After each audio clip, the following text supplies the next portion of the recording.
hari ini gitu. Saya sebagai Vitamin Siholan dari Universitas Jenderal Sudirman bersama dengan dan mewakili tim Traffic Conservation akan menceritakan atau membagikan sedikit hasil dari survei yang kami lakukan, yaitu distribusi spasial dan struktur komunitas sovereignty di perairan Rote menggunakan data remote underwater video survey. Next. Kami melakukan penelitian ini di perairan Rote bagian barat yang merupakan bagian dari Taman Nasional Perairan Laut Sawu dan diketahui memiliki tingkat perikanan hiu pari yang cukup tinggi gitu, dan salah satu pulaunya itu Haliana menjadi mantap landing station gitu. Oleh karena itu pada tahun 2019 tim Traffic Conservation berusaha untuk mengungkap keberadaan dan juga keanekaragaman hiu pari di sana gitu, dan berhasil menurunkan sebanyak 142 draft, dan kami lanjutkan monitoringnya pada tahun 2023. Saya selaku pemegang dan tim berhasil menurunkan 117 draft. Ini berikut merupakan desain draft kami yang sudah disesuaikan dengan kondisi lapang dan kondisi pengalaman di tahun 2019 oleh tim Traffic Conservation gitu. Nah, draft kami ini kami sebar atau kami turunkan menunjukkan di area di wilayah zona tarang tangkap dan juga zona pemanfaatan tradisional di 9 situs yang kami tentukan berdasarkan pulau dan juga area di Rote Barat gitu, dengan kedalaman 1 sampai 40 meter, dan kami klasifikasikan kedalamannya lebih lanjut yaitu shallow, middle dan juga deep. Selanjutnya, nah hasil penelitian atau survei kami ini kami menemukan setidaknya masing-masing 5 famili dari hiu dan juga pari yang ada di perairan Rote Barat dari tahun 2019 sampai 2023. Berikut spesiesnya, ada beberapa spesies yang mungkin kita belum mampu untuk identifikasi sampai ke tingkat hanya bisa kami identifikasi sampai tingkat genus, dan juga ada beberapa karena keterbatasan dan limitasi dari draft ini kami tidak bisa identifikasi gitu. Lalu pada tahun 2023 kami menemukan adanya kemunculan individu baru yang sebelumnya baik dari pendaratan, survei draft maupun bawah air tidak ditemukan adanya 2 spesies ini, dan tahun 2023 kami menemukannya yaitu Oregonus granulatus dan juga Batistosia spesies gitu. Di 2 tahun yang sama, tahun 2019 dan tahun 2023, spesies dengan tingkat kemunculan tertinggi untuk kelompok hiu adalah Carcharinus amblyrhynchos, dan untuk pari kita menemukan Neotrigon australiae, dan ini di 2 tahun yang berturut-turut ini sama gitu, sama-sama tinggi gitu ya. Kami juga meng-highlight adanya spesies-spesies berdasarkan status konservasi, setidaknya ada 4 endangered spesies, 3 critical endangered spesies, dan 8 spesies yang terdaftar dalam CITES gitu ya, dan hampir semuanya itu adalah masuk dalam golongan appendix 2. Selanjutnya, itu tidak hanya mengidentifikasi berdasarkan morfologi saja dan spesiesnya, tapi kami juga melihat bagaimana spesies-spesies ini berperilaku terhadap draft kami gitu, dan menemukan bahwa lebih dari 50% itu tertarik terhadap draft kami gitu. Kami membaginya lebih dalam lagi menjadi 4 golongan, 4 klasifikasi, yaitu insidental atau yang kami sebut tidak tertarik, dan untuk yang tertarik kami lebih dalam lagi kami klasifikasikan jadi 3, yaitu cautious sebanyak 31%, lalu ada exploratory sebanyak 16%, dan juga agresif, di mana agresif ini hanya ada yang menubruk-nubruk draft, ada yang langsung melakukan direct feeding kepada bait caneser atau umpan yang kami gunakan. Selanjutnya, ya, berdasarkan perhitungan statistik pada draft survei 2023 kami menemukan nilai kelimpahan yang tertinggi itu ada di Rhinoptera sp, dan untuk golongan hiu itu adalah Carcharinus amblyrhynchos. Jika dibandingkan secara general gitu ya, melalui nilai keanekaragaman menggunakan Gaussian diversity, nilai keanekaragaman untuk tahun 2023 menunjukkan angka yang lebih besar, yaitu sebesar 14,56 dibandingkan dengan tahun 2019. Oke, kami juga melihat komposisi hiu pari ini berdasarkan situs kami, 9 situs tersebut gitu ya. Ada beberapa highlight yang saya berikan dalam bentuk poin, bahwa kekayaan jenis yang paling tinggi itu ada di sites Do dan Dana. Itu merupakan sebuah pulau yang bagian dari zona larang tangkap seperti itu. Nah, bisa lihat lagi dari poin Do yang kedua, pada tahun 2023 lebih dari 50% spesies hiu dan pari yang kami temukan ini muncul di perairan Do gitu, salah satu pulau kecil juga di bagian Rote Barat gitu. Oleh karena itu akhirnya Do ini memiliki nilai keanekaragaman yang paling tinggi di antara semua sites gitu, khususnya untuk Do di tahun 2023. Kami juga menemukan 1 individu akhirnya di Pulau Haliana yang merupakan mantap landing station yang sebelumnya tahun 2019 belum ditemukan adanya hiu ya di situ, dan 2023 kita menemukan kemunculan hiu. Secara general keanekaragaman ini sebenarnya beragam ya di setiap size-nya, tapi kita bisa lihat bahwa nilai keanekaragaman ada beberapa yang berbanding terbalik dengan kekayaan jenisnya gitu, khususnya untuk milo dan dana. Nah, nilai ini saya asumsikan bisa berbanding terbalik karena adanya ketimpangan jumlah nilai kelimpahan di dalam satu spesies tertentu dari satu komposisi komunitas gitu. Yaitu pada tahun 2019 di Indo kami menemukan ada schooling shark, yaitu Carcharodonus amblyrhynchos, dan juga di tahun 2023 ada schooling ray di Pulau Dana. Ya, selanjutnya selain kita melihat secara garis besar gitu ya perbandingan antara komposisi antar sites, kita juga melihat perbandingan antara benthic habitat yang kami kelompokkan menjadi 3, yaitu sandy, reef, dan juga pebble or gravel. Untuk sandy sendiri di tahun 2023 tidak ditemukan adanya hiu gitu, dan satu spesies yang ditemukan di perairan dengan habitat pasir pada tahun 2019 adalah Hemiplesis elongata. Dan di 2 tahun tersebut itu ditemukan Rhynchobatus australiae atau bottlenose wedgefish berhabitat di habitat berpasir gitu. Dan berdasarkan dengan footage graph kami terlihat adanya Pateobatis yang sedang hamil, sedang mengandung, dan dia melakukan proses pencarian makan gitu melalui graph kami. Dan untuk selanjutnya reef, di mana seluruh spesies hiu kami ditemukan di habitat karang gitu ya, karena memang mayoritas adalah jenis hiu-hiu karang, dan di reef juga terdapat kelimpahan hiu tertinggi gitu. Dan pada 2023 kami menemukan bahwa reef ini di perairan Rote Barat ini menjadi habitat dari Rhina ankylostoma. Dan yang terakhir adalah pebble atau gravel, walaupun terakhir ternyata ini memiliki nilai keanekaragaman yang paling tinggi di antara semuanya gitu ya. Dan hampir di graf kami ini tuh yang paling umumnya pebble atau gravel ini itu seperti batuan-batuan kecil, itu kebanyakan adalah biogenik seperti rhodolites, paling banyak rhodolites, dan juga rubble. Dan ditemukan bahwa lebih dari 86% hiu ini tahun 2023 ditemukan di gravel habitats. Dan pada tahun 2019 kami menemukan top predator yaitu Sphyrnalem ini yang berada di habitat rubble, dan itu anakan gitu juvenil. Nah, oleh karena itu nilai pebble gravel pun paling tinggi yaitu sebesar 12,67, dan ini juga bisa menjadi highlight untuk kita bahwa tidak hanya reef yang penting gitu ya untuk habitat hiu dan pari, tapi di sini kita bisa lihat berdasarkan footage kami bahwa ada satu spesies Senior 5 yang hamil dan juga dia melakukan proses pencarian makan di Rhodolites bed gitu. Oke, berdasarkan peta distribusinya mungkin ini sedikit kurang kelihatan ya karena faktor cahaya, tapi bisa kita lihat untuk di atas bagian yang biru adalah shark, yang bawah adalah rays.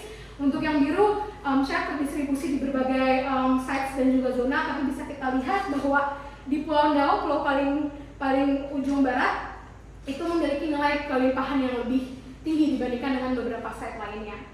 Dan untuk rays, ini juga dia lebih merata distribusinya dibandingkan dengan hiu, dan bisa terlihat bahwa di Pulau Doo, di pulau tengah yang atas 3 itu ya, nah itu terlihat dia warnanya lebih tebal, menunjukkan nilai kelimpahan yang lebih tinggi. Oke, selanjutnya ini adalah distribusi dari spesies ETP.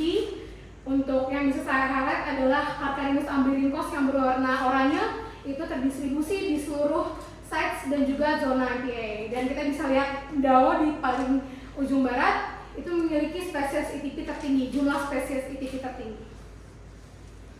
Oke, baik, berdasarkan hal tersebut gitu bisa saya simpulkan bahwa diversity atau keanekaragaman ini paling tinggi di zona-zona marang tangkap gitu, dan juga pebble atau gravel habitat berdasarkan karakteristik habitatnya gitu. Jika melihat dari spesies, nilai kelimpahannya paling tinggi ada di Rhinoptera, dan kemunculan itu adalah Carcharodonus amblyrhynchos dan juga Metrigon australiae. Secara garis besar, hiu dan pari di perairan Rote Barat ini terdistribusi baik di zona MPA maupun di situs penelitian survei kami. Dan dengan DAO yang merupakan zona pemanfaatan tradisional ini ternyata memiliki nilai ETP spesies tertinggi gitu, dengan shark abundance juga lebih tinggi.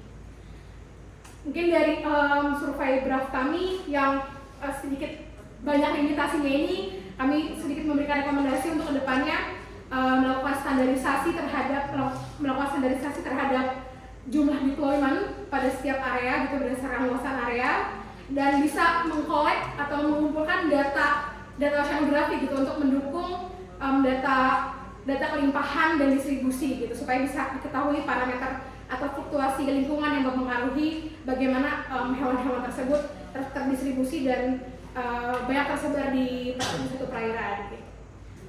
Mungkin itu saja dari saya. Terima kasih. Apakah ada pertanyaan? Britania.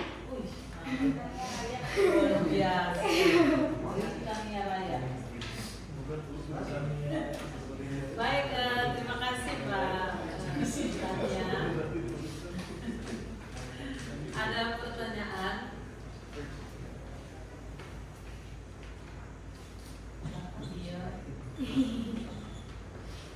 Boleh. Saya sebenarnya juga mahasiswa di UI belajar biologi, jadi kalau misalnya salah-salah mungkin boleh koreksi juga. Untuk tadi spesies-spesies yang terlihat, apakah itu cuma di BRAF doang terlihat sekali, atau emang ada juga data-data dari sebelumnya kalau spesies itu emang migrate lewat situ atau apa sebaliknya? Ya betul, ada datanya, makanya saya tadi jelaskan sedikit bahwa ada spesies-spesies yang belum ditemukan pada tahun 2019. Nah itu surveinya itu tim Reef Conservation melakukan survei bawah air underwater visual census, pendaratan maupun juga melalui BRAF gitu. Oleh karena itu ada beberapa spesies yang tidak ditemukan tahun 2019 dan di tahun 2023 dia ada kemunculannya seperti itu.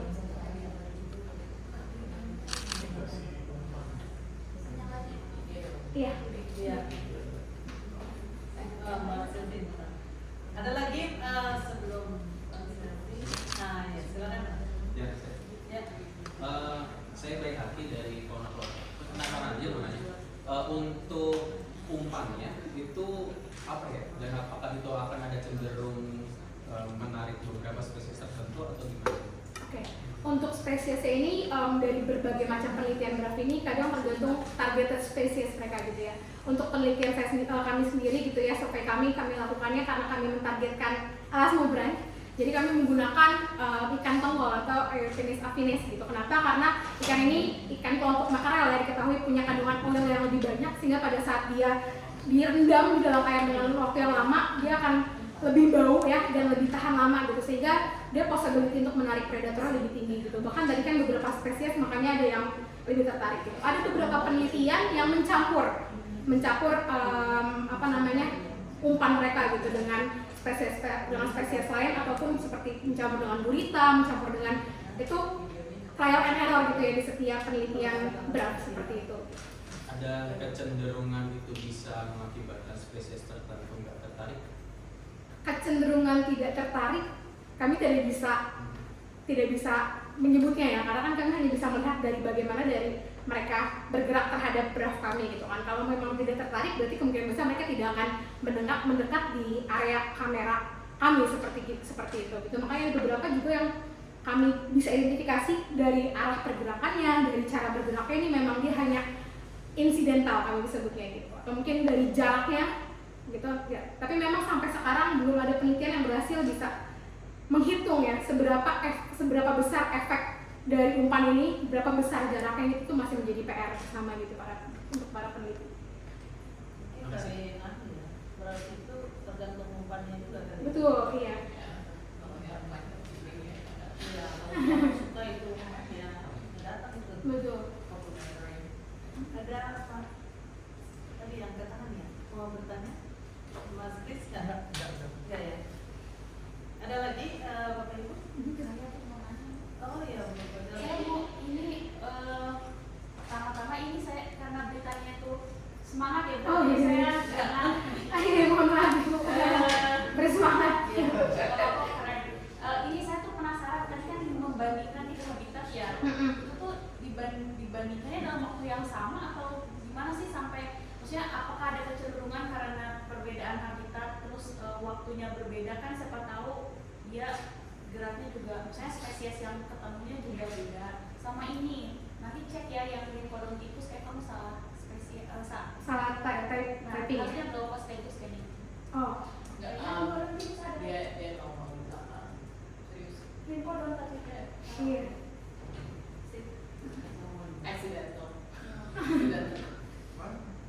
Ya itu semuanya yang perbedaan ada waktu nggak? Oke, jadi karena memang kami tidak melakukan survei di jeda waktu yang sama gitu, sehingga sebenarnya tidak bisa dibandingkan secara statistik gitu kan berapa misalnya nilai perbandingan atau hasil perbandingan antara habitat tersebut. Jadi kami campurkan datanya antara 2019 dan 2023 berdasarkan kemunculannya saja terhadap BRAF gitu. Jadi memang BRAF juga kita nggak bisa menentukan kan oke kita akan meluncurkannya di Reef gitu. Kalau tidak terlihat kan mungkin kita nggak akan tahu gitu ya. Oleh karena itu makanya kita mengitari pulaunya supaya kita tahu di wilayah-wilayah itu habitatnya apa gitu. Jadi akhirnya kita campurkan datanya, kita gabungkan dan lihat dari hanya dari BRAF kami ini tuh munculnya di mana gitu. Presentase habitatnya setiap situs atau setiap pulau pun kan juga bisa berbeda-beda. Oleh karena itu kami gabungkan, lalu kami hanya lihat nilai keanekaragamannya. Kami hitung masing-masing antara nilai keanekaragaman di sandy, reef, dan juga pebble or gravel. Mungkin kedepannya bisa juga dilakukan, ditargetkan gitu ya untuk bisa dilakukan pemetaan terlebih dahulu gitu. Wilayah mana karang, wilayah mana yang sandy, nanti baru dengan jumlah yang sama 50 contoh 50 di sandy, 50 di karang gitu supaya bisa secara lebih akurat gitu mengquantify gitu apakah ada perbedaan di antara kedua habitat tersebut seperti itu. Itu lihatnya itu berapa lama sih? Nah untuk peluncurannya kami mendiamkan BRAF tersebut selama 70 menit dan untuk mengidentifikasi atau kami menganalisis videonya itu untuk mengurangi nilai error itu kami melihat 60 menit minimal. Tapi itu kadang tergantung dengan kondisi lapang ya, seperti kita tahu kan kadang suka ada permasalahan arus, perasaan angin dan lain-lain, jadi kita maksimalkan 70 menit. Kalau bisa lebih lama, lanjut tadi 70 menit ini karena keterbatasan alatnya, baterainya, baterai dari kamera atau tidak sebenarnya kalau 70 menit memang kameranya maksimum di kamera kami memang 77 sampai 80 menit gitu. Tetapi dari penelitian memang paling itu udah cukup efektif karena kadang semakin lama malah udah nggak ada lagi spesies yang datang gitu. Memang penelitian menunjukkan bahwa sekitar 60 sampai 70 menit itu waktu yang efektif untuk kami melakukan penurunan. Karena sehari kan kita menurunkan tidak hanya satu ya, beberapa BRAF. Jadi nilai efektifnya dicari yang paling tinggi. Ini beritanya baca sendiri kan? Iya betul. Saya tidak berani menyatakannya kalau nggak baca sendiri. Maksudnya ini lokasinya itu sangat jauh lah menurut saya. Iya Bu. Lokasinya dia itu di Pondana Semandal Jauh. Belum sampai ke timurnya Indonesia. ini mantap di Indana. dari Pulau Sau jadi tahu. Ya jadi memang atau karena tergantung jumlah umpannya loh. Ada beberapa penelitian yang berusaha untuk mencari tahu jumlah berat umpan yang maksimal. Tapi kembali lagi kepada bagaimana para surveyor atau peneliti mau menarik apa sih target spesiesnya gitu. Dan kalau untuk elasmobranch sebenarnya itu 500 sampai 800 gram itu udah yang paling efektif. Karena kami kebetulan bisa memberikan umpan sekitar 800 sampai 1 kg, akhirnya selama survei kami menggunakan range berat umpan seperti itu. Masih ada lagi Bapak Ibu, silakan. Ini menarik banget untuk ini ya. Sebenarnya kalau mau dibahas metode ini kan menarik ya, Iya. kan panjang. Cuman yang aku mau penasaran tujuan utamanya dilakukannya ini tuh apa? Karena tadi kan ada di dalam no-fake zone, ada di limited segala macam. Tapi kemudian ketika tadi ngebahas ke habitat, ternyata habitatnya itu nggak ngeliat dulu habitatnya, tipe habitatnya Jadi sebenarnya tujuan utamanya apakah membandingkan antara NPA area NPA no take zone dengan no take zone, atau misalnya di sini mau lihat keanekaragamannya berdasarkan habitatnya, atau sederhananya tujuannya apakah untuk manajemen atau misalkan untuk ke arah penelitian, sehingga yang menjadi faktor limitasinya atau misalkan faktor variabel kontrolnya itu yang mau dikontrol itu tuh apa sebenarnya? Jadi penasarannya itu. Oke. Izin menjawab. Tujuan sebenarnya dari melakukan survei berat ini adalah melakukan manajemen itu. Seberapa kita paham mengenai keanekaragaman dan bagaimana spesies-spesies itu terdistribusi di wilayah yang merupakan dengan tingkat perikanan hiu pari yang cukup tinggi seperti itu. Gitu. Jadi memang berat ini tidak bisa langsung kita percaya sebagai oke, ini memang keanekaragamannya segitu. Itu akan menjadi sebuah monitoring yang panjang untuk bisa melakukan assessment terhadap bagaimana pengaruh NPA gitu, dan habitat-habitat tersebut. Jadi lebih ke untuk data awal. Data awal ya, gitu. Rapid assessment bisa kita sebut seperti itu ya. Baik, bertanya. Terima kasih. Waktunya saya sudah diingatkan dalam